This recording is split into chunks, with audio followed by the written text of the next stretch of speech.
pemimpin yang kami hormati, marilah kita mengawali acara pada pagi hari ini dengan berdoa sesuai agama dan kepercayaan masing-masing. Berdoa dimulai.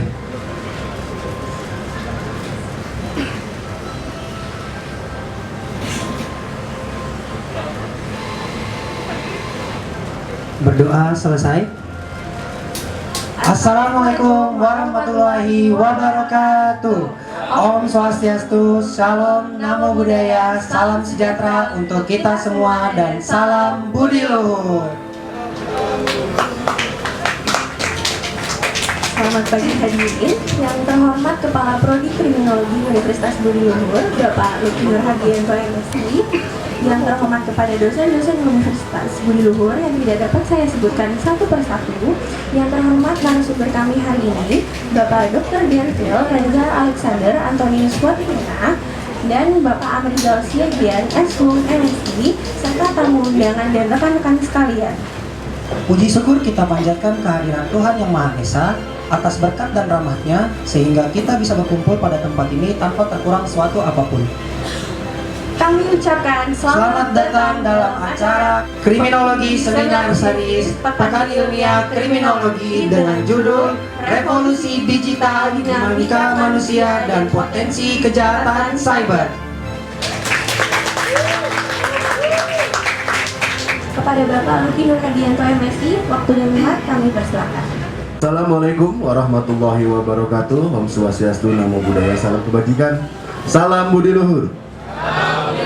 Yang saya hormati Mas Reza, selamat datang Mas Reza. Nih, udah berapa kali Mas ke kampus biru nih?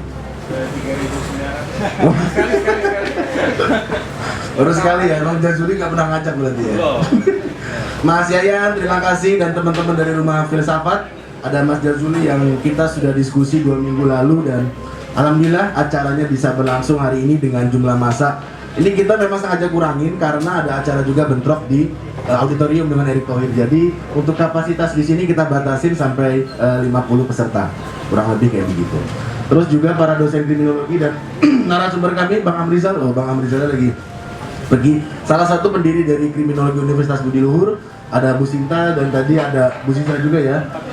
Bu Monik ada juga, mungkin nanti akan segera menyusul ke sini, dan seluruh mahasiswa angkatan 2019 yang akan menghadapi namanya nih, proses kehidupan melalui seminar proposal. Aplaus dulu buat mereka semua.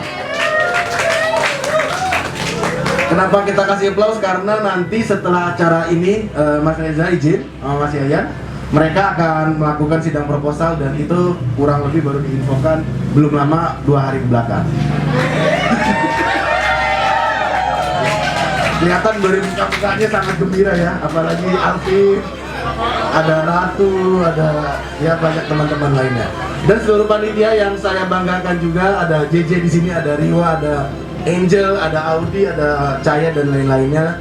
Mudah-mudahan juga ini bukan berarti akhir, tapi mungkin jadi akhir dari penutupan tahun di tahun 2022. Terkait dengan tema hari ini sangat menarik bahwa ternyata manusia itu mengalami evolusi terus. Bahkan kalau boleh dikatakan di zaman sekarang ini, siapa sih kalau kita kaitkan dengan kriminalitas, siapa sih seorang yang nggak berbuat jahat? Misal pagi ini kita udah bisa berbuat jahat belum? Ada nggak yang tadi pagi udah komen-komen status orang lain di media sosial atau di apapun? Nah, secara hakiki manusia akan seperti itu. Dan ternyata secara filsafat kebutuhan manusia untuk aktualisasi dan lain-lain itu juga bisa dianalisis. Makanya tema kali ini adalah bagaimana kemudian revolusi digital itu ternyata tidak hanya mempengaruhi digitalisasinya, tapi yang paling penting adalah mempengaruhi manusianya. Revolusi industri 5.0 ternyata itu udah bukan lagi revolusi kepada sesuatu yang bersifat infrastruktur. Ternyata di Jepang itu adalah revolusinya adalah manusianya. Yang dalam arti bahwa manusia itu sangat dinamis dan potensi kejahatan siber itu juga kemudian menjadi sangat besar. Nah, topik hari ini akan dikaji oleh Mas Reza, gelarnya panjang nih Mas ya, Dr. Dervil Reza Alexander Antonius Watimena, pendiri dari Rumah Filsafat, dan ada Bang Amrizal Siagian S.Hum MSI, dosen Kriminologi Universitas Budi Luhur, dan akan dimonitori oleh Mas Yayan Kurniawan. Itu masih ESOS ya, bukan SIP ya? SIP Pak. Oh SIP, mohon maaf ya, ini Iko nih dari Sarjana Hubungan Internasional. Angkatan berapa Mas Yayan? 2016. Kita kasih applause buat para narasumber dan moderator kita dari teman-teman Rumah Filsafat Indonesia. Tanpa berpanjang alat, seperti biasa saya akan tutup sambutan ini dengan pantun. Pakai saya atau pakai cakep nih? Cakep aja ya. Kalau saya waktu di gabungan ya. Untuk apa jadi bujang? Ada Pak Zaki nggak ya? Oh, nggak ada. Hidup sepi tiada yang percaya. Ingin hati sambutan panjang, apa daya masih ada acara. Mohon maaf jika ada kesalahan. Wassalamualaikum warahmatullahi wabarakatuh. Salam budi luhur. Baik, terima kasih Pak atas sambutannya. Selanjutnya kita akan menyaksikan bersama penyerahan sertifikat penghargaan dan dilanjutkan dengan foto bersama oleh Ketua Prodi Kriminologi Universitas Budi Luhur. Kepada Bapak Luki Nur Hadiat KMSI, kami persilahkan.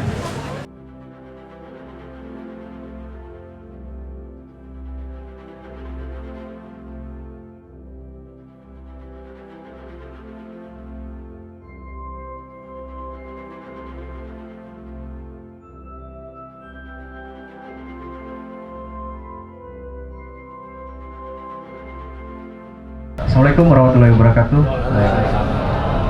Shalom, Om Swastiastu, Namo Buddhaya, salam kebajikan dan salam budi luhur. Senang sekali rasanya pagi hari ini bisa kembali ke rumah tercinta ini, Universitas Budi Luhur. Ya, karena saya sudah lulus sudah berapa tahun ini? 2 tahun mungkin ya. Hari ini kita akan sama-sama melangsungkan kegiatan Kriminologi Seminar Series dengan tema Revolusi Digital, Dinamika Manusia dan Potensi Kejahatan Cyber yang diinisiasi oleh rekan-rekan kriminologi. Sebelum itu tapi izinkan saya menyambut dulu nih Pak Luki. Selamat pagi Pak Luki, Kepala Program Studi Ilmu Kriminologi, dan Sivitas Akademika yang hadir pada pagi hari ini. Tak lupa juga terima kasih kepada teman-teman semua yang sudah hadir, teman-teman mahasiswa mahasiswi. Terima kasih sudah hadir. Langsung saja tanpa perlu berlama-lama lagi kita panggil 2 narasumber kita. Ya. Ini ada pertama Bung Reza Watimena. Saya panggilnya Bung Reza Watimena ini. Beliau adalah pendiri dari Rumah Filsafat. Silakan Bung Reza.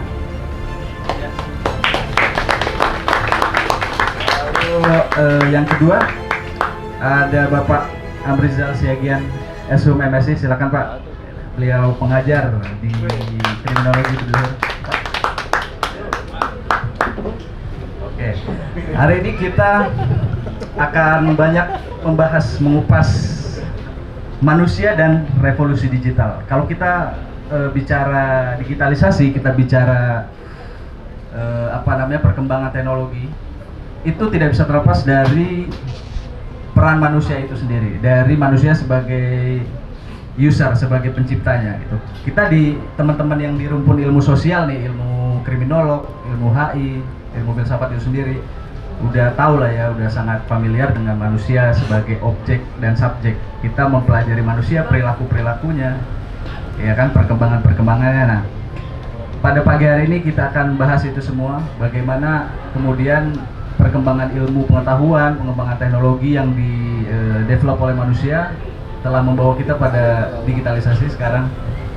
Dan digitalisasi itu ternyata di tengah kemudahan yang ada saat ini melahirkan banyak ironi ya.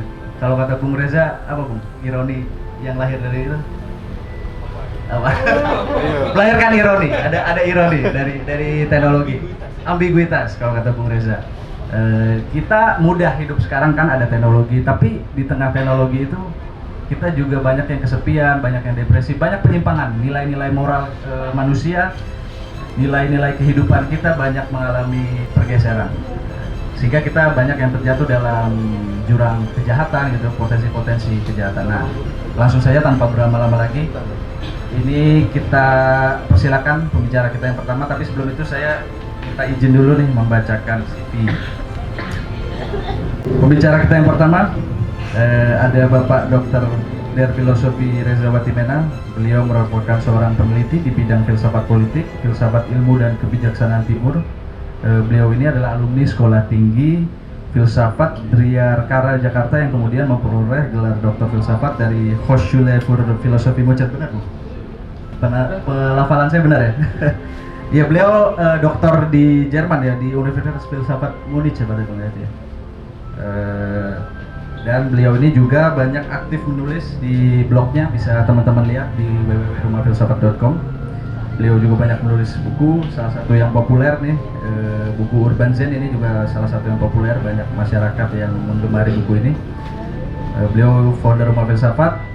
Saat ini beliau juga sedang mengembangkan kanal YouTube, teman-teman bisa cek, ada kanal YouTube-nya Rumah Filsafat, channel Rumah Filsafat. Di situ ada banyak sekali beliau membahas tentang kehidupan dari perspektif yang segar ya. Biasanya kalau filsafat itu identik dengan kesan yang rumit gitu ya, pusing, berat. Nah, beliau ini kalau saya perhatikan di channelnya berhasil membawa filsafat dengan lebih segar, lebih kekinian. Bisa teman-teman cek, di follow, di subscribe channelnya. Nah, selanjutnya narasumber kita yang kedua, Pak Amrizal Siagian, S.Hum MSI. Beliau merupakan seorang akademisi yang expert di bidang hukum dan kriminologi. Beliau menempuh pendidikan S1 di jurusan Sejarah Peradaban Islam, ya Pak ya, Universitas Negeri Jakarta UIN. Kemudian melanjutkan S2 di UPN Pembangunan Veteran dan S2 Kriminologi di Universitas Indonesia. Selain aktif sebagai pengajar di perguruan tinggi, salah satunya di program studi kriminologi Universitas Budi Luhur, beliau juga aktif dalam kegiatan penelitian, banyak sekali tulisan-tulisan beliau. Salah satunya yang paling baru ini Pak, 2022 ya, ada pembinaan hukum terhadap anak pelaku kejahatan seksual menurut peraturan perlindungan anak. Langsung saja tanpa berlama-lama, silakan Bung Reza, pembicara kita yang pertama, memaparkan materinya. Waktu dan tempat dipersilakan. Selamat siang teman-teman. Terima kasih sudah diundang dan dijamu di tempat ini, Pak Kaprodi yang keren sekali. Dan Pak Amrizal, ini pertama kali saya menginjakan kaki di kampus ini, jadi bersejarah gitu ya. Semoga bukan yang terakhir gitu ya. Amin. Terus pertama saya minta maaf, saya salah kostum kayaknya ini ya. Saya pikir tuh panitia bilang acara santai sama mahasiswa, santai saya pikir kan ya di taman gitu ngobrol-ngobrol tuh. Nah terus nih pakai pembukaan, kasih souvenir, kurang satu Pak, kan salah pakai nih ya mohon maaf lah, jadi bukan termasuk tidak hormat gitu, karena salah persepsi. Terus ya jadi hari ini kita sekalian syuting nih, ini ada kru dari Rumah Filsafat, ya, bukan kru saya sih, mereka di-hire oleh orang lain untuk membantu saya gitu. Jadi episode seminar kali ini akan dijadikan podcast juga. Jadi siapa tahu nih kalau yang nanya bisa masuk podcast ini. Podcastnya belum gede sih, tapi tampaknya akan mencapai subscriber ke 300 juta sebentar lagi. Saya delusional ya atau gimana nih? Delusional pengaruh dunia digital kan ya. Nah, jadi itu beberapa pengantar. Hari ini temanya memaknai revolusi digital itu. Saya udah bikin slide. Tapi karena warnanya sangat jelas, saya lihat handphone aja saya. Oke. Jadi sedang terjadi sesuatu ya di bumi ini ya terhadap makhluk yang namanya manusia. Kita mengalami perubahan besar, teman-teman, saya, dan banyak yang tidak sadar akan perubahan itu. Manusia itu kan disebutnya Homo sapiens ya, bahasa Latin, makhluk yang bijak. Sapiens artinya bijaksana, sapiens ya. Jadi makhluk yang bijaksana. Tapi dengan perkembangan ilmu pengetahuan, teknologi bergeser. Kita menjadi makhluk yang disebut sebagai Homo digitalis, makhluk digital. Teman-teman mungkin nggak sadar ya, apalagi tadi ada yang angkatan 2019 itu masih muda banget ya, ampun saya langsung merasa Pak Kaprodi mungkin, Pak kita ini udah tua gitu ya. Kok kita makin lama makin jauh gitu. Kita nggak makin lama makin jauh gitu. Tapi mungkin teman-teman tidak mengalami, tidak menyadari perubahan yang terjadi ya pada diri, pada relasi antar manusia, apalagi pada politik, pada ekonomi ya. Kita sedang mengalami perubahan besar. Sekarang mungkin disebutnya revolusi digital. Kalau bahasa kerennya revolusi industri 4.0, mungkin sekarang udah 4,5 atau itu udah mulai ambigu lah istilah itu. Atau mungkin 5.0 ya macam-macam lah, tapi mungkin kata yang tepat adalah revolusi digital. Kita menjadi makhluk digital. Apa buktinya? Ada nggak yang bisa hidup tanpa handphone? Ada yang bisa hidup tanpa handphone nggak?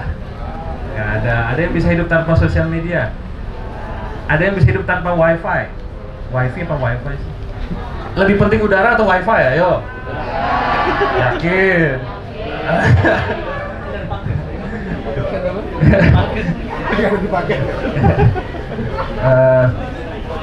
Saya tuh sampai umur 27 28 tuh manusia analog ya.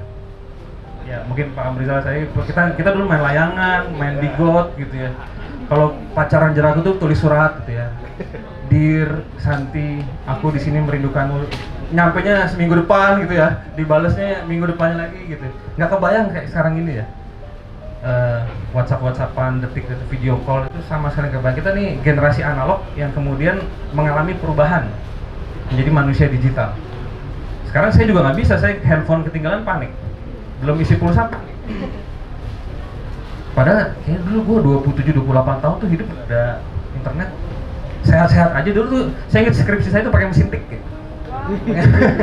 Terus kalau mau nyari bahan tuh ke perpus, bukunya di rak sebelah sana, mesti naik tangga, ngambil, buka, puas debu semua gitu ya. Ngalamin nggak generasi ini? Apalagi yang mau seminar proposal nih, nyari bahan di mana? Nyari bahan di mana? Internet. Google. Ada yang ke perpustakaan nggak ngubek-ngubek buku tahun 80-an 90-an? Nah, ada. Ini perubahan ini, perubahan dari manusia analog, mungkin apa? Manusia alami ya menjadi manusia digital. Perubahan ini loh.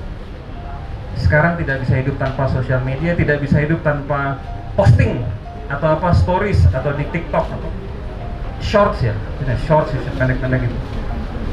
Nggak bisa hidup tanpa update status, tanpa melihat perkembangan terbaru, apa istilahnya FOMO ya, fear of missing out. Nah, teman-teman mungkin merasa itulah kehidupan, tapi enggak.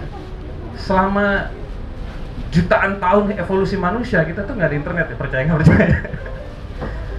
Nah, jadi perubahan ini, nah saya akan coba memaknai perubahan ini. Mungkin bahasa kerennya kelahiran manusia digital, kelahiran makhluk digital ya, homo digitalis, dan apa dampaknya untuk politik. Karena kebetulan kita mau masuk tahun politik nih, 2023 ini pasti akan banyak insiden, mungkin ada bom, mungkin ada teroris, mungkin ada kisruhan lagi dengan siapapun, dengan polisi lah, antar partai politik mungkin.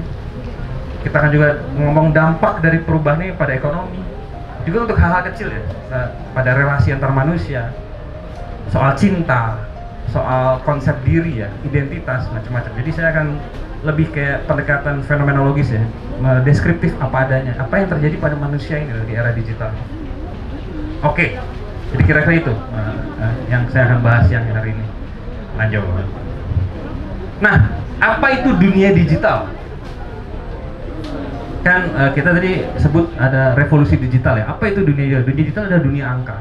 Dunia yang diisi oleh angka, oleh 01, 001, dan ada algoritma di dalamnya untuk mengatur informasi tersebut untuk menjalankan sebuah proses. Jadi yang disebut dunia digital itu sebenarnya bukan dunia real ya. Real dalam arti dunia material, bukan. Dunia digital adalah data. Kita semua sekarang, saya pernah menulis satu artikel judulnya Manusia Cyborg. Kita semua sudah menjadi cyborg. Cyborg itu istilahnya separuh daging, separuh mesin. You know, ini nempel terus di sini ya, di tangan, di sini, di mata ini. Kalau nggak ini lepas, laptop lepas, apalagi LCD projector. Jadi kita nih sudah separuh mesin sebenarnya sekarang ini. Kalau lepas laptop, lepas handphone, mobil atau motor, separuh mesin, separuh daging. Itu yang disebut sebagai cyborg. Dan separuh dari diri kita itu adalah angka dan algoritma. Algoritma itu sebenarnya nggak ribet-ribet ya, secara umum tuh sekumpulan aturan aja, aturan main untuk menjalankan sebuah proses. Jadi misalnya kalau saya pencet tombol ini, fungsinya ini. Kalau saya pencet sidik jarinya, dia open gitu. Kalau saya scroll, dia turun ke bawah. Kalau saya scroll, turun ke atas. Itu algoritma, semua algoritma. Dan algoritma itu banyak sekali ya. Dan semua ini menciptakan apa yang disebut sebagai kenyataan digital, sebuah kenyataan baru, kenyataan yang terpisah dari dunia alami sehari-hari. Saya nyebutnya natural world ya, dunia natural ya.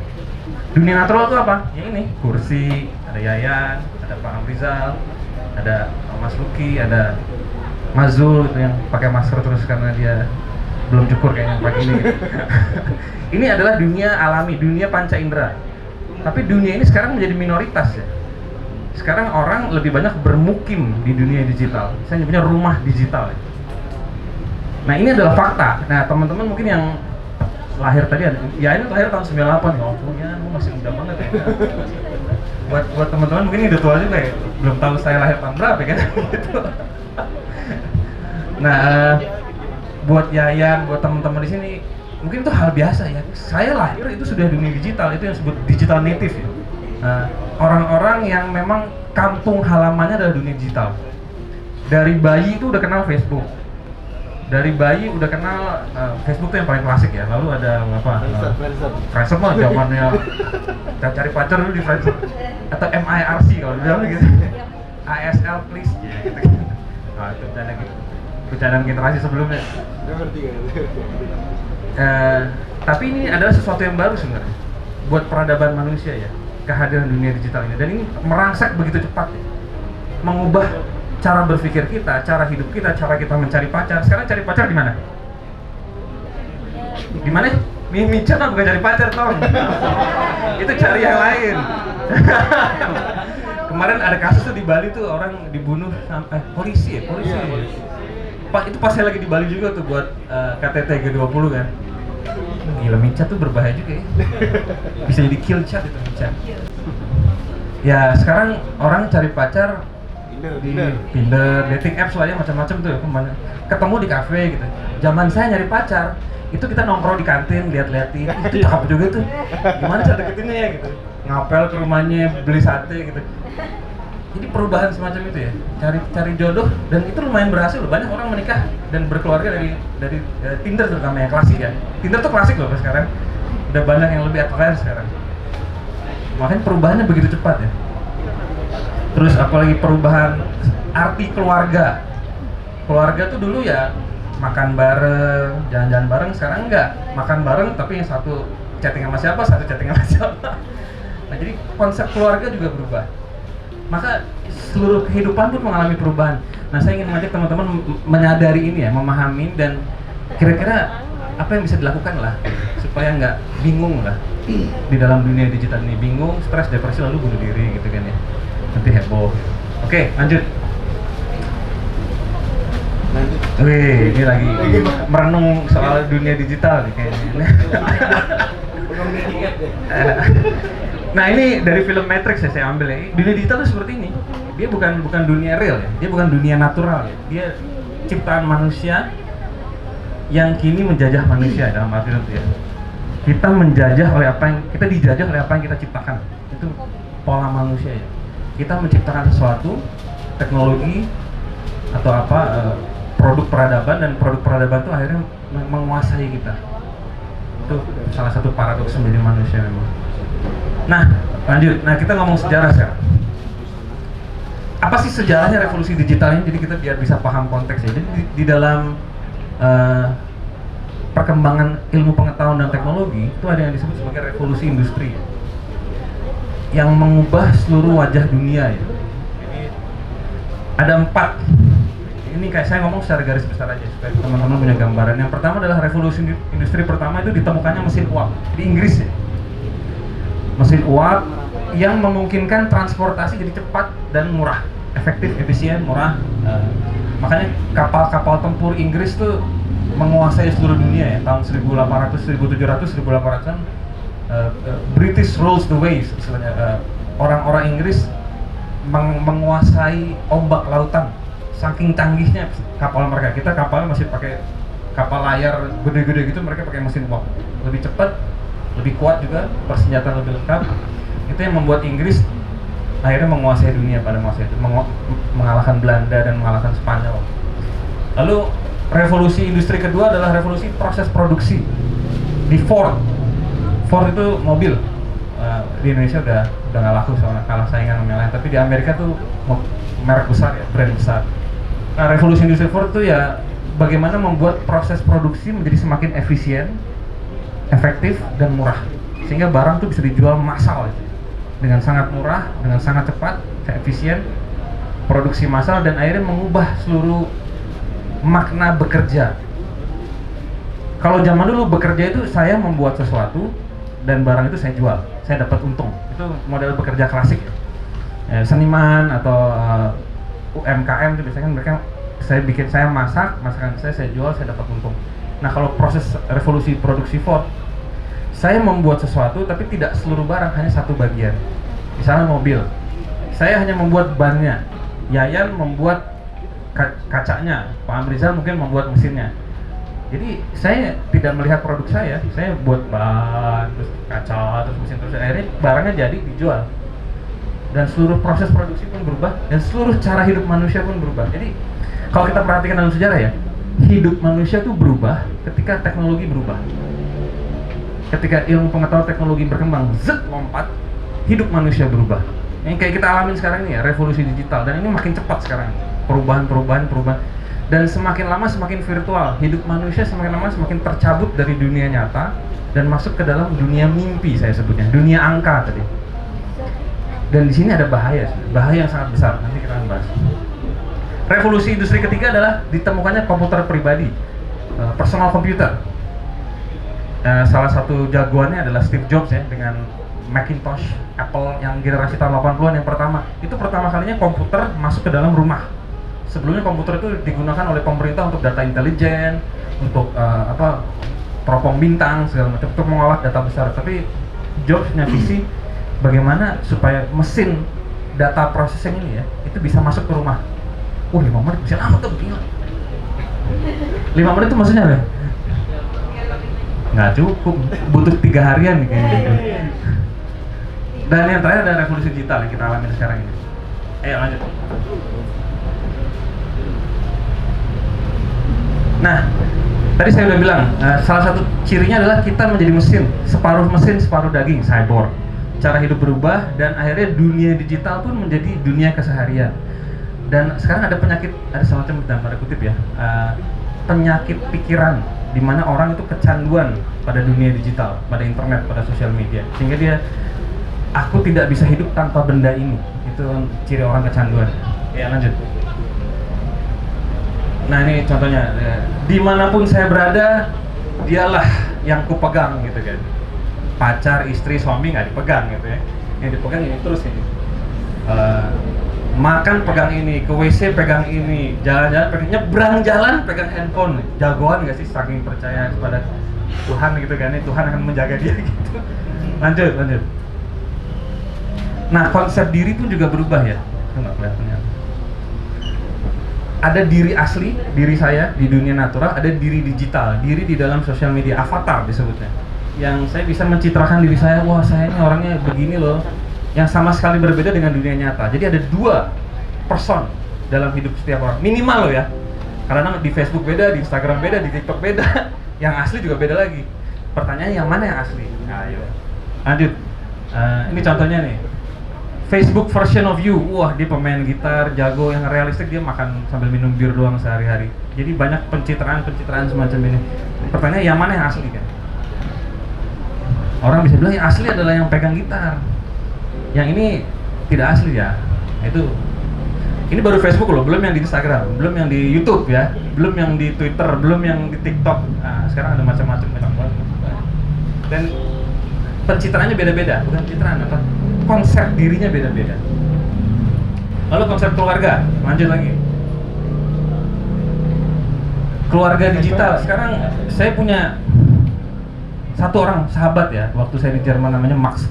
Max ini dia kuliah di Jerman, ibunya di Inggris, bapaknya di Australia, kakaknya di Belanda. Dan mereka berhubungan waktu itu dengan WhatsApp call. Dulu pakai Skype, sekarang Skype kayaknya udah ditinggalkan. Sekarang pakai WhatsApp yang grup call gitu ya. Mereka ketemu Natal, tahun baru ngumpul, bisa mereka nyebar lagi. Dan saya pikir Max tidak sendirian ya sekarang ini. Keluarga menjadi semakin cair ya. Relasi-relasinya menjadi digital gitu. Saya bahkan banyak jalan sama polisi. Polisi juga kan mereka sering keluar, anaknya kuliah di mana, istrinya di mana, bapaknya di mana. Video call tiap malam. Nah, keluarga pun menjadi seperti itu ya, keluarga yang dijembatani oleh angka dan algoritma tadi ya. Maka komunikasi jadi tanpa batas ya, orang bisa terus berkomunikasi. Lalu ada paradoks jauh dan dekat ya. yang jauh terasa dekat, yang dekat terasa jauh gitu kan. Kalau kita lagi main handphone itu kan sebelahan tapi kita nggak ngomong kan, ngomongnya sama orang yang 1000 km di sebelah sana gitu ya. Jadi yang dekat jadi jauh, yang jauh jadi dekat, paradoks jauh dan dekat. Lanjut, tinggal 5 menit nih, bablas. Nah ini kayak gini contohnya nih, keluarga digital, dan saya yakin teman-teman keluarganya begini ya, ya nggak sih? Di ruang yang sama tapi tidak di ruang yang sama gitu ya. Di ruang yang sama tapi tidak di dunia yang sama. Satu ruangan tapi beda dunia. Wow. Kalau saya ke mall lihat di kafe, restoran isinya kayak gini semua ya, di ruangan yang sama tapi tidak di dunia yang sama. Keluarga digital. Lanjut. Relasi digital.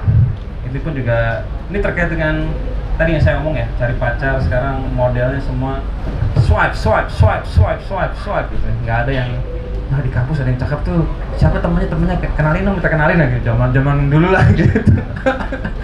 Katro banget ya kalau kita gitu ya. Cemen banget. Seru tuh. Lama. Kalau sekarang udah match berarti udah pasti suka nih, tinggal tempel ya. Kencan digital, terus apa lagi nih? Ada banyak ketidakpastian dan bahaya ya, dan ini karena terlalu mudah jadi dangkal. Cari pacar itu begitu gampang sekarang ya, karena begitu gampang, begitu cepat, jadinya hubungannya jadi dangkal. Jadi kayak ya, ngeremehin, oh gampang, putus sama lo, gue tinggal buka lagi, swipe saya dapet lagi. Ini pengalaman saya kadang-kadang udah putus sama ini, besok udah ada lagi yang baru. Ini apakah ini sesuatu yang sehat ya? Padahal kalau zaman dulu deketinnya 3 bulan gitu ya, pacaran setahun, putus tuh 3 bulan sendiri merenung kenapa dia meninggalkan aku gitu ya. Lama recovery sekarang. Tapi kok rasanya banyak yang nggak beres ya dengan pola-pola secepat dan sedangkal itu gitu ya. Terus belum lagi kasus kejahatan ya, lanjut ya. Di Netflix tuh ada dokumenter Tinder Swindler, udah nonton belum? Ya.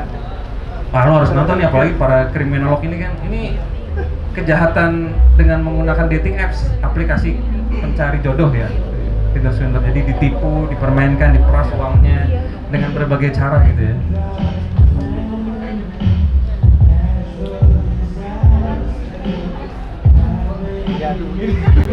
Udah mau, saya nyanyi aja bagaimana?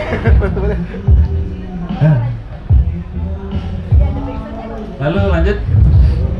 Lalu ada ekonomi digital. Ya sekarang mau beli barang, gimana caranya beli barang sekarang? Laper, ngapain? Nah, jempol ya, jempol yang gerak gitu ya.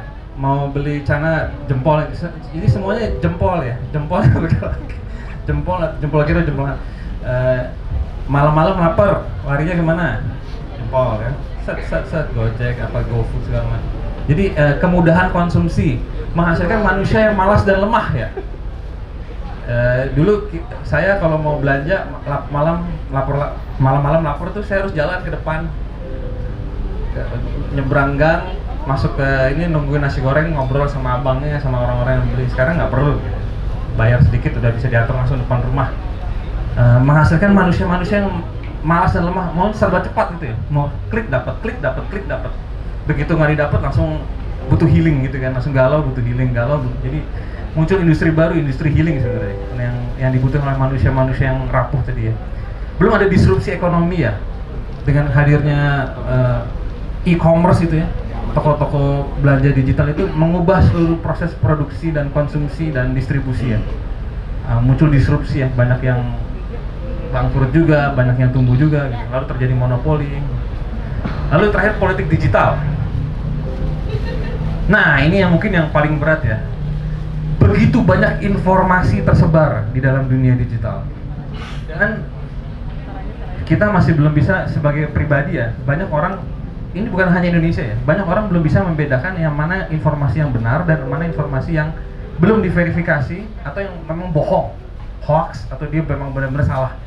Akhirnya banyak perpecahan, banyak fitnah, banyak kebohongan disebar, lalu orang konflik, dan terjadi terpecah belah ya, masyarakat itu terpecah belah karena berbagai isu yang berkembang dalam sosial media.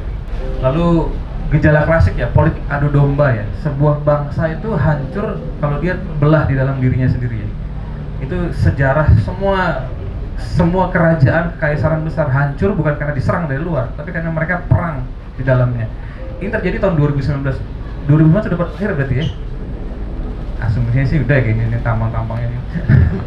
2019 itu polarisasi begitu kenceng, keluarga terpecah, suami istri cerai hanya karena perbedaan pilihan politik ya, Prabowo dan Jokowi. Walaupun akhirnya Prabowo jadi Menteri Pertahanannya Jokowi, kan agak bego nggak sih kita waktu itu berantem gitu ya? Agak sia-sia nggak sih? Saya mengalami betul tuh polarisasi itu di keluarga saya, di teman-teman saya, di gang kompleks saya ya. Ini pro Jokowi, ini pro Prabowo. Kalau kita tahu Prabowo bakal jadi Menteri Pertahanan, kita ngapain berantem gitu? Ya jadi itu semua terjadi karena sosial media. Sampai sekarang ada satu hari itu dimana semua internet diblok kalau nggak salah, sosial media itu diblok. Saya ingat banget tuh. Saya waktu itu lagi ada kerjaan malah sialan nih gara-gara demo di KPU kalau nggak salah waktu itu di Kuningan gitu. Dan ada istilah-istilah firehouse of falsehood, echo chamber, dan ruang publik digital tadi ya. Jadi dunia digital ini secara politik dia punya banyak potensi ya. Mau baca buku bagus, cari informasi yang benar ada di sana. Tapi yang sampah juga banyak. Kita sebagai pribadi harus milah-milah nih. Jangan-jangan mentang-mentang ada di internet, ada di kompas.com, di detik.com itu benar. No. Banyak jurnalis-jurnalis yang latah ya, hanya nulis untuk kejar target, belum tentu kualitas beritanya bagus gitu. Jadi kita sebagai pembaca harus menggunakan pemikiran kritis ya untuk memilah-milah ini. Kalau enggak ya kita akan hanyut di dalam politik digital yang penuh dengan lubang-lubang hitam ini ya gitu. Dan yang terakhir, lalu sorry ya agak telat, refleksinya apa? Nah, kehadiran dunia digital, revolusi digital ini memberikan banyak ketidakpastian ya. Ketidakpastian ini ada potensi di sana. Tadi cari pacar gampang gitu ya, cari informasi gampang, mau jualan sekarang gampang, nggak usah nyewa toko, buka aja lapak di mana gitu, di Shopee kayak, di Tokped kayak, atau di Blibli, cepet gitu. Secara banyak potensi, tapi juga banyak ranjau ya. Dan ketidakpastian ini ya, bergerak begitu cepat ya. Perubahan. Gojek dan Tokopedia yang tadinya begitu raksasa sekarang goyang mulai. Di perdagangan saham mereka mulai goyang. Di level global Meta, Google juga mulai goyang. Jadi memang tidak ada yang abadi di alam semesta ini. Termasuk raksasa digital itu pun mengalami krisis ya. Nah ini menghasilkan banyak secara pribadi ya, buat kesehatan mental orang mengalami banyak kecemasan, stres dan depresi. Apa bedanya? Cemas tuh masih level biasa lah. Saya cemas. Apalagi sekarang karena punya cari pacar gampang, perselingkuhan juga gampang gitu ya. Ya ampun, perselingkuhan dari dating apps dan sosial media tuh sudah menggurita istilahnya ya. Begitu gampang gitu loh, begitu gampang. Kalau tahun 80-an 90 mau selingkuh tuh susah, diem-diem, harus pakai trik segala macam, nutup-nutupin. Sekarang ya ampun, blar, mainnya di instant messaging, di messenger segala macam. Begitu banyak ketidakpastian. Terus kalau stres tuh cemas yang berkepanjangan. Saya bisa kasih waktu 2-3 minggu tuh cemas terus. Depresi itu biasanya 3 bulanan. Sudah 3 bulan tuh saya mengalami hidup yang tidak bahagia, banyak tekanan. Hari-hari itu terasa berat, itu biasanya udah gejala depresi. Dan ini sekarang menjadi gejala global ya. Depresi itu menjadi penyakit paling banyak yang dialami manusia. Dan banyak yang tidak sadar kalau saya depresi. Ada yang bilang, wah saya moodnya kok jelek. Kalau mood jelek sehari 2 hari oke lah ya. Tapi kalau mau sampai 3 bulan jelek, nah ini apalagi sudah muncul keinginan kayaknya hidup ini tidak bermakna. Tuh ada pohon, gimana kalau saya gantung diri gitu ya. Kalau pohonnya pohon cabai ini susah aja. Jadi ini adalah masalah global ya. Dan bagaimana cara untuk menyiasati itu ya, perubahan yang begitu cepat, menghasilkan begitu banyak ketidakpastian. Jangankan soal relasi, soal konsep diri, siapa itu saya, itu pun sekarang goyang. Karena saya di dunia digital berbeda, saya di dunia asli berbeda gitu. Konsep diri juga berubah gitu. Nah, yang pertama adalah saya pikir filsafat adalah sebuah kebutuhan primer sekarang ini ya, untuk menghadapi revolusi digital. Kenapa? Karena filsafat mengajarkan kita untuk berpikir rasional, kritis, sistematis dan terbuka ya. Jadi kita bisa memilah informasi dalam hal percintaan, kita juga bisa kritis, nggak terpana dengan kemewahan. Kayak film Tinder Swindler ya di Netflix itu ya, nonton ya, itu bagaimana orang begitu mudah dipikat oleh ketampanan dan uang ya, yang sebenarnya itu adalah hasil nyolong juga sebenarnya gitu. Dan yang kedua adalah spiritualitas ya. Spiritualitas itu bukan agama ya, agama itu kan institusi yang mengandalkan kepercayaan. Spiritualitas adalah pencarian ke dalam diri ya. Ini yang juga semakin diperlukan supaya apa? Supaya kita lebih stabil secara emosional. Pun kalau gagal, pun kalau harus berganti karir misalnya, atau berganti jurusan, atau berganti pasangan, pergantian pasangan itu menjadi begitu gampang sekarang ini. Kita tidak hancur secara mental gitu ya, menghadapi perceraian, menghadapi kegagalan, menghadapi perubahan hidup ya. Sekarang ini kan kemarin tuh pandemi. Ini katanya mau resesi, tapi semua aja resesinya cuma hoax gitu ya, atau bohong gitu ya. Jadi ya bencana demi bencana ini kalau kita tidak punya spiritualitas, kita akan hanyut dalam bencana dan bisa kecemasan, stres, depresi, dan mungkin berkepanjangan bisa mengalami tercabut sama sekali dari kewarasan, masuk ke dalam area kegilaan itu. Jadi saran saya itu, sekali lagi, kita memasuki sebuah dunia baru, dunia digital dengan revolusi digital yang begitu cepat, segalanya berubah. Dan dua tips dari saya adalah belajar filsafat, belajar berpikir rasional, berpikir kritis, dan kedua belajar spiritualitas. Spiritual itu selintas agama, jadi dia tidak ada mau kalian beragama atau enggak, itu urusan masing-masing. Tapi spiritualitas adalah kebutuhan mutlak supaya apa? Supaya punya stabilitas batin menghadapi perubahan. Contoh, bapak saya itu lulus SMA, kerja di perusahaan yang sama selama 40 tahun sebelum dia pensiun. Istrinya 1, anaknya 2, kerjaan 1. Dah, selama 40 tahun hidupnya gitu-gitu aja. Pagi ke kantor. Saya umurnya sekarang 24. Percaya nggak? Kebalik sialan. Saya umurnya sekarang 30-an gitu ya. Agak diplomatis. Tapi saya udah berganti pekerjaan berapa kali? 7-8 kali mungkin kalau lihat CV saya. Dan sekarang saya memutuskan untuk bekerja sendiri ya. Hidup saya dibanding hidup bapak saya, itu hidup saya itu kacau balau ya kalau lihat CV-nya ya. Wah, di sini 2 tahun, di sini setahun, di sini 2 tahun. Itu kalau orang nggak kuat mentalnya, pindah-pindah kerjaan mungkin karena kasus ya. Karena saya orangnya agak bandel juga, sering bikin kasus juga tuh di kerjaan gitu. Kalau orangnya nggak siap itu bisa mengalami depresi berat ya. Angkatan saya nih, seumuran saya ini kan middle management sekarang ya. Ini sudah mulai banyak yang mengalami depresi. Orang tua muda, anaknya masih kecil-kecil, karir menengah, tapi goyang, belum lagi kemarin kena pandemi, sekarang mau kena resesi. Hidup ini penuh dengan bencana ya. Kalau tidak punya tadi stabilitas batin itu bisa gila, udah gitu aja. Oke, kira-kira dari saya, maaf kalau kelamaan. Terima kasih. Terima kasih Bung Reza, ini mantap sekali deh, kita dapat perspektif baru ya teman-teman. Langsung aja nih, tanpa berlama-lama kita persilakan Pak Amrizal, silakan Pak untuk pemaparan materi kedua.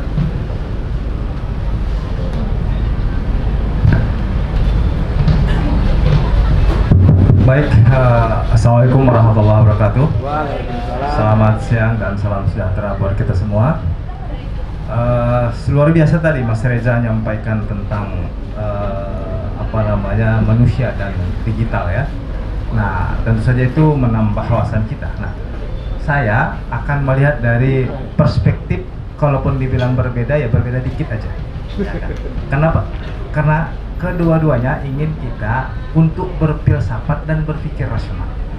Itulah tujuannya sebenarnya, supaya tidak depresi, supaya tidak mengalami skizofrenia gitu. Nah, jadi begini, perlu kita memahami tentang konsep manusia itu sendiri.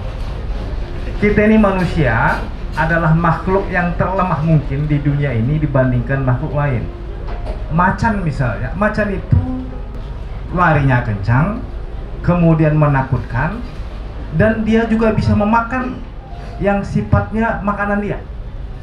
Sementara kita udah larinya ngos-ngosan, kemudian makanannya pun tidak banyak-banyak dan pengen banyak-banyak. Tahu bedanya? Maaf, saya berdiri nih. Kalau begini saya tertantang nih. Gini, macan. Nah, bisa juga. Kalau orang yang sakit jiwa mengatakan. Kalau orang yang sehat tidak. Maksudnya begini. Nah, sebenarnya sebelum itu kita sangat mengapresiasi acara dan kegiatan ini kepada Kak Prodi dan juga dosen-dosen lain supaya tetap semangat membina anak-anak mahasiswa kita ini. Nah, jadi gini, apa bedanya nafsu macan sama nafsu manusia? Halo, apa bedanya? Ya, apa bedanya nafsu macan? Kan sama nafsu kan, macan sama manusia. Mungkin lebih ke naluri Pak kalau macan. Ya. Dia berdasarkan insting aja Pak. Kalau manusia kan keinginan. Benar nggak Pak? Oke, bisa dibenarkan. Bisa. Macan, kalau dia lapar, lihat kelinci atau kancil gitu, atau rusa, itu akan dikejar sampai habis-habisan. Dikejarnya itu. Karena targetnya itu. Setelah selesai, dia makan dan kenyang, selesai sudah. Dia sudah tiduran. Kalaupun ada yang lewat lagi, ya silakan aja besok. Giliran lu. Gitu aja. Tapi kalau kita, saya agak curiga juga nih sama Kaprodi kita. Oke bro, sekarang Kaprodi kita punya mobil baru ya. Tentu saja kemajuan ya. Oke, satu nih mobilnya. Saya yakin dalam hatinya, kok nggak Alphard yang baru ya? Itu ada dalam hati kita. Itu masih mobil ya Pak? Nah, iya itu mobil. Bagaimana kalau istri? Gitu. Ada keinginan, cuman eksekusinya ada yang memang berani, ada yang tidak berani, gitu aja bedanya. Gitu aja kan? Selera sama saja. Jadi maksudnya apa? Pemahaman terhadap konsep manusia ini dibenarkan oleh filsafat. Bagaimana filsafat memaknainya? Kita harus berpikir. Oleh karena itulah filsafat dengan ayat suci tidak bertabrakan. Slide. Nah ini, manusia merupakan makhluk Tuhan ciptaan Allah Subhanahu Wa Taala yang paling sempurna. Karena manusia dibekali berbagai kelebihan dibanding dengan makhluk lain, yaitu kelebihan nafsu, rasa taat atau patuh atau tunduk, dan memiliki akal pikiran. Dan tiga ini kita miliki sampai saat ini. Dan tentu saja ini adalah potensi kita menjadi manusia yang sempurna, yang baik, yang tentu saja tidak dimiliki makhluk lain. Maaf, ini waktunya sampai jam berapa? Berapa lama? Ini slide-nya agak banyak nih. Berikutnya. Nah ini, jadi manusia itu sudah disebutkan dan dijelaskan apa itu an-nas, apa itu insan, dan al-bashar. Maksudnya apa? Kita ini manusia memiliki daging, memiliki kulit, dan juga memiliki hati. Dua-duanya harus sinkron.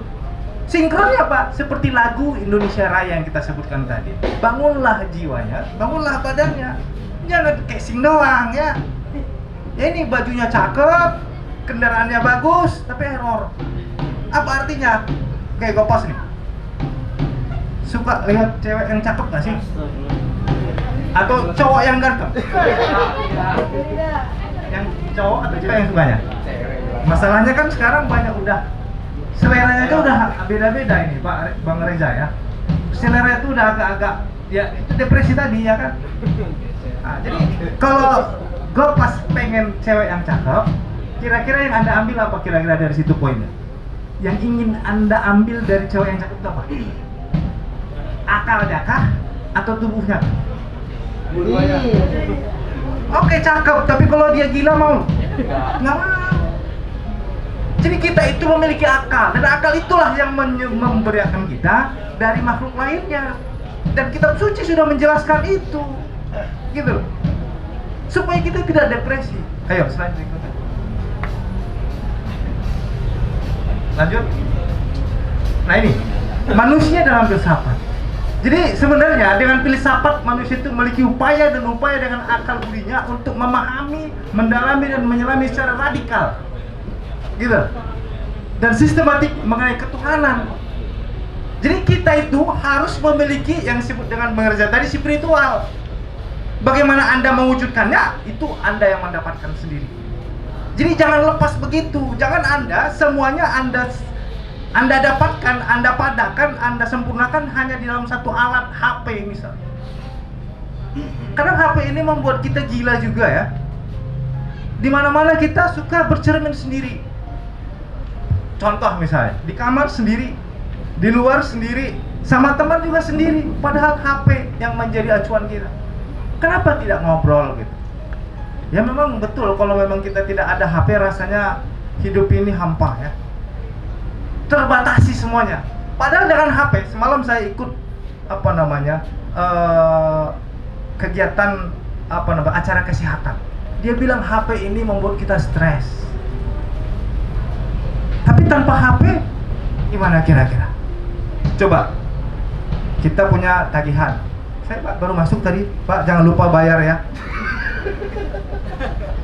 Angsurannya udah mau waktunya tanggal sekian. Aduh ini ada aja lagi nih. Kemudian, bro ini kayaknya kita ada acara ini, kayaknya ada ini, ada kurang ini, ada kurang itu. Tambah lagi kita. Perlu sebenarnya jika ada masalah itu bisa kita selesaikan dengan baik. Cuman karena duluan masalahnya datang, kita tidak siap untuk menerimanya. Kenapa? Ini alat ini yang membuat kita menjadi pusing, menjadi stres. Nah oleh karena itu pemahaman terhadap konsep kemanusiaan itu penting sekali. Jadi adik-adik mahasiswa dalam berfilsafat itu, untung di tempat kita ini ada namanya filsafat dan ilmu. Tempat lain jarang itu, nggak ada. Makanya tempat lain itu kampusnya anak-anaknya agak error juga itu. Kalau sini syukur, gua pas ini baik ini di kelas ini orangnya, dan yang lain juga baik, taat, tapi datangnya sering telat. Error juga gitu ujungnya gitu kan. Error juga. Nah jadi dengan demikian maka kita harus menjadikan filsafat ini sebagai sebuah landasan kita untuk berpikir, dan berpikirlah seperti kata Descartes apa? Saya ada, saya berpikir dan ada. Apa gimana Pak filsuf Bang Reza? Jadi kita harus berpikir. Jangan Anda berpikir, jangan Anda berhenti berpikir. Kalau Anda berhenti berpikir, berarti Anda mati. Ini. Jadi saya pikir filsafat ini penting sekali dalam menggambarkan tentang diri kita, konsep kita, dan juga kita mencari kebenaran yang hakiki. Oke, lanjut. Nah, ini yang disebutkan tadi Mas Reza itu, bahwa kita adalah Homo sapiens. Jadi kita ini manusia, dan kemudian kita juga Homo religions, yaitu makhluk yang beragama, makhluk yang bertuhan. Karena dalam diri kita ini ada rasa tidak enak apabila melakukan sesuatu yang salah. Ada. Jadi apa? Ya maksudnya kita itu memiliki rasa kebenaran. Untuk mencapai sebuah kebenaran itu kita berpikir. Itulah yang saya paham. Nah, dengan demikian maka adik-adik sekalian, dengan filsafat ini kita akan bisa mendapat kebenaran. Berikutnya. Nah, revolusi digital. Ini kan revolusi digital ini.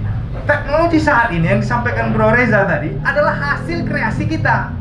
Cuma kira-kira hasil kreasi kita ini bisa membantu kita atau menghancurkan kita. Dan ternyata banyak diantaranya yang depresi. Apakah itu hasilnya? Tentu saja tidak. Kita ingin sesuatu yang lebih, yang menambah kemajuan kita, yang menambah kemuliaan kita selaku manusia. Tapi itu tadi banyak hal yang membuat kita jadi depresi, gila dan seterusnya. Keluarga bercerai, anak yang apakah itu yang kita inginkan dari hasil teknologi yang kita dapatkan saat ini? Saya rasa tidak. Dan tentu saja ini menjadi renungan kita bahwa kita manusia harus menyadari konsep selaku manusia, dan kita juga makhluk Tuhan yang lemah, dan jika kita tidak pahami, belajarlah dan berpikirlah. Saya kira itu aja. Terima kasih. Baik, terima kasih Pak Amrizal Siagian. Luar biasa sekali nih, dua pembicara kita sudah memaparkan perspektif baru. Langsung saja nih, kita mulai sesi tanya jawab. Teman-teman mungkin bisa dimulai. Ada yang mau bertanya? Boleh disebutkan untuk siapa pertanyaannya, dan silakan. Baik, terima kasih. Selamat siang. Pertanyaan ini saya tujukan sebenarnya untuk kedua narasumber, karena tadi bahasannya nggak jauh-jauh tentang filsafat. Masalah penyimpangan yang terjadi mengenai revolusi industri ini, digitalisasi serta media sosial ini, bagaimana tanggapan filsafat mengenai bahwanya terjadinya penyimpangan ini kan berdasarkan kuantitas yang berlebihan, penggunaan yang berlebihan. Bagaimana hadirnya filsafat ini mengemas untuk masyarakat tentang detox media sosial atau industri digital ini. Terima kasih. Dan apa dampaknya? Baik, langsung Bung Reza dulu kali ya. Silakan Bung. Terima kasih pertanyaannya. Jadi kita harus memaknai hadirnya dunia digital ini dengan bijak ya. Jadi ada potensi dan ada ancaman, itu selalu begitu ya. Potensinya banyak sekali ya dunia digitalnya, sumber informasi, cari uang, cari pacar, cari jodoh segala macam gitu ya. Tapi apa namanya, penyimpangannya juga luar biasa besar gitu. Nah, bagaimana kita bisa menyingkapi ini dengan bijak, menguatkan potensinya dan memperlemah penyimpangan. Nggak bisa hilang nol, nggak bisa 100% nggak mungkin ya, tapi bisa ditekan seminimal mungkin jadi tidak merusak gitu. Nah, ada banyak cara untuk ngakalin ini ya, meningkatkan potensi, menekan penyimpangan gitu. Nah, dari sistem kita bisa bikin undang-undang, bisa bikin hukum, peraturan, mungkin ada lembaga yang bisa menjaga itu supaya penyimpangannya ditekan, gitu, penyebaran hoax, monopoli di dalam industri misalnya, kan industri e-commerce itu kan sangat kuat ya. Ini retail udah mulai rontok, tapi sekarang mulai bangkit lagi nih industri retail kayak Matahari, departemen store sekarang udah mulai bangkit. Tadi sempat rontok gara-gara kalah saingan dengan e-commerce.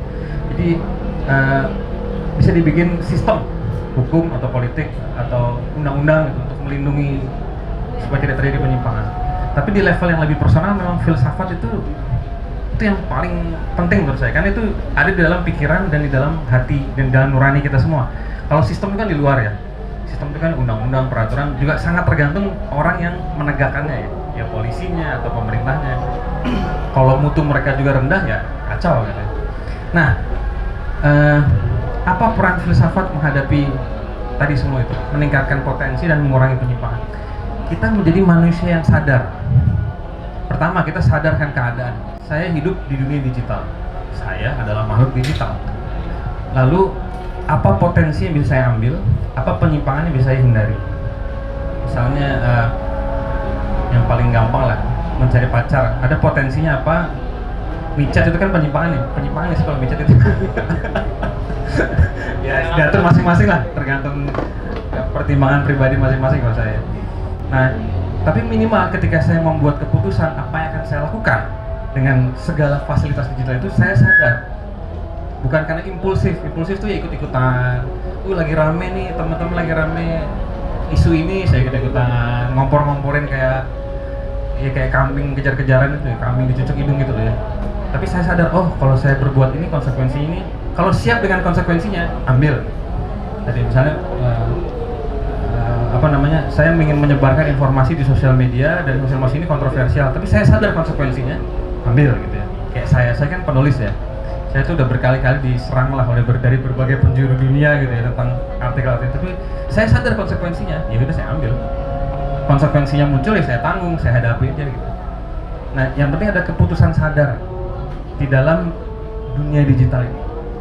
Tidak impulsif, tidak sekedar ngikutin dorongan nafsu atau hanya ikut-ikutan temen, ikut-ikutan lagi ke tren apa gitu ya. Kayak nggak punya pendirian gitu. Tadi kalau Pak Rizal bilang berpikir, lahirnya kebijaksanaan kan dari pikiran, salah satunya ya. Jadi itu. Dan itu yang pertama. Yang kedua adalah ada waktu-waktu di mana kita perlu melakukan, saya sebutnya puasa digital ya. Saya pernah nulis artikel tuh waktu bulan puasa tahun ini. Kita tidak hanya jangan puasa makanan minum, kita juga harus puasa dari dunia digital gitu ya. Matiin aja. Atau taruh di mana, jangan dimatiin karena masih banyak informasi masuk, tapi jangan disentuh. Lalu ngapain numpang? Kadang orang bingung kan kalau nggak ada ini. Ini ngapain ya gitu.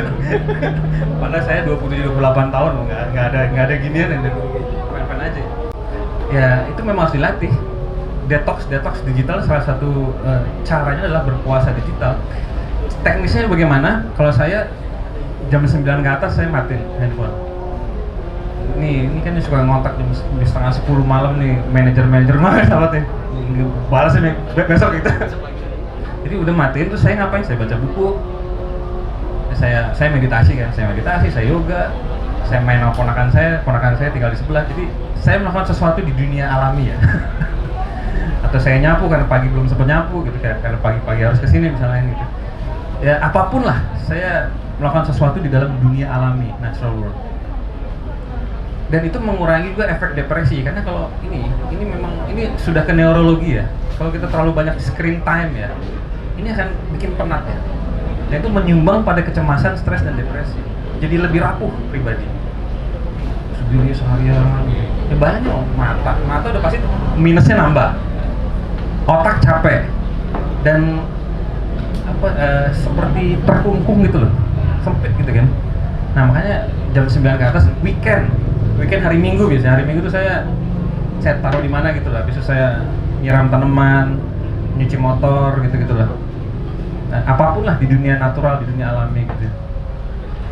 Jadi itu tips-tipsnya aja supaya tetap waras. Jadi kita bisa menggunakan dunia digital dengan segala potensinya dan mengurangi penyimpangan-penyimpangan yang terjadi pada diri kita. Dampak paling merusaknya memang ini ya, kerusakan mental ya. Orang jadi sakit jiwa sebenarnya. Ada bentuk kecanduan tertentu itu. Orang main game terus ya, nggak bisa lepas, kayak kecanduan dunia digital. Sekarang ada penyakit itu, social media addictive disorder apa, saya lupa tuh. Jadi penyakit kejiwaan yang lahir dari kecanduan pada sosial media. Kalau saya kecanduan bukan sosial media doang, seluruh ekosistem digital ya. Main kamera, main TikTok, edit video itu kan juga bikin kita kecanduan. Dan apapun yang berlebihan, ujung-ujungnya pasti penyakit penyimpangannya. Nah, tinggal kita nih masing-masing sadar di mana batasnya. Di situ pentingnya belajar filsafat. Nih kayaknya gue udah kebablasan ya seharian, beberapa jam nih gue main HP mulu. Taruh deh, nongkrong di taman, ini kan hijau-hijau banyak nih. Nah di kantin lihat-lihat cewek cakep lah gitulah, atau cowok, terserah lah, itu kan masing-masing. Sekarang kita nggak bisa judgmental. Hetero itu tidak normatif sekarang gitu ya. Saya berapa kali kenal sama cewek ternyata dia biseksual. Menarik ya. Jadi saya eksplorasi deh. Dari awal saya udah tanya, kamu apa orientasinya? Bi. Oh gitu. Jadi kan kuda-kudanya jelas gitu. Itu juga dari sosial media tuh. Salah satu kekuatan sosial media kan kita jaringan jadi begitu luas. Tadi kesadaran. Pun kalau kita tahu ini kayaknya apa yang saya pilih ini mungkin secara moral bermasalah. Siap nggak nanggung konsekuensinya? Nah, udah atur sendiri lah, udah gede kan gitu ya. Kalau siap maksudnya jalan. Gitu. Terus yang tadi pentingnya untuk puasa digital. Kira-kira itu dari saya. Terima kasih. Lanjutnya, Pak Amrizal, silakan. Ya baik, Syarif ya. Menyambung dari Bang Reza tadi ya. Kita ini hidup di dunia ini tentu saja nggak bisa kita buang atau kita hindari. Ya memang sudah ciptaan Tuhan begitu.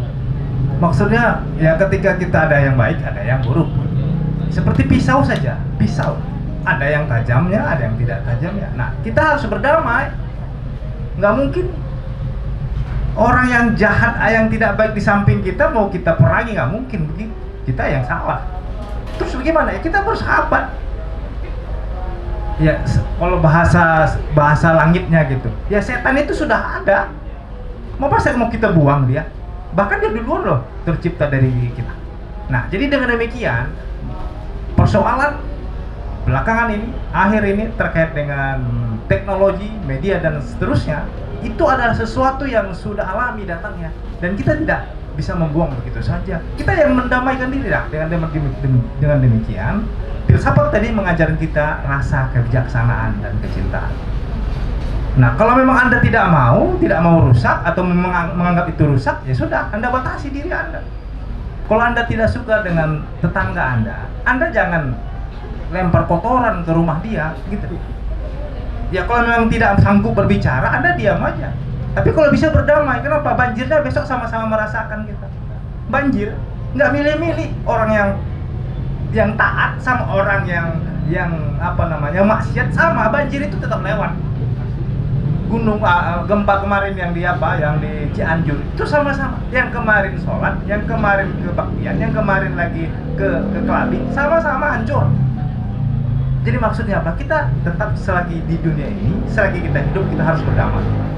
Nah, dengan demikian filsafat itu mengajarkan kepada kita rasa kebijaksanaan, rasa kecintaan. Saya kira itu. Luar biasa sekali. Selesai sudah, berarti ini teman-teman udah nggak ada yang nanya lagi rangkaian kegiatan kita, seminar kita pada hari ini. Luar biasa sekali, kedua pembicara kita sudah menjelaskan. Ya tadi udah dibahas semua lah, udah jelas lah ya semuanya. Ya itu yang bisa saya sampaikan. Terima kasih semuanya sudah hadir dalam kegiatan kita hari ini. Jangan lupa di follow nih Rumah Filsafatnya Bung Reza Watimana di YouTube, di media sosial ya teman-teman. Saya serahkan, saya kembalikan kepada MC, silakan. Reza Alexander Antonius Watimena dan Bapak Amrizal Siagian Shum MSI serta Bapak Ibu dosen dan para tamu hadirin yang telah meluangkan waktunya. Saya Maxima dan Fion sebagai Master of Ceremony hari ini mohon maaf, mewakili panitia lainnya mohon maaf jika ada kesalahan yang disengaja baik maupun tidak disengaja. Wassalamualaikum warahmatullahi wabarakatuh. Selamat siang dan salam Buriluhur. Sampai jumpa di kegiatan kriminologi lainnya.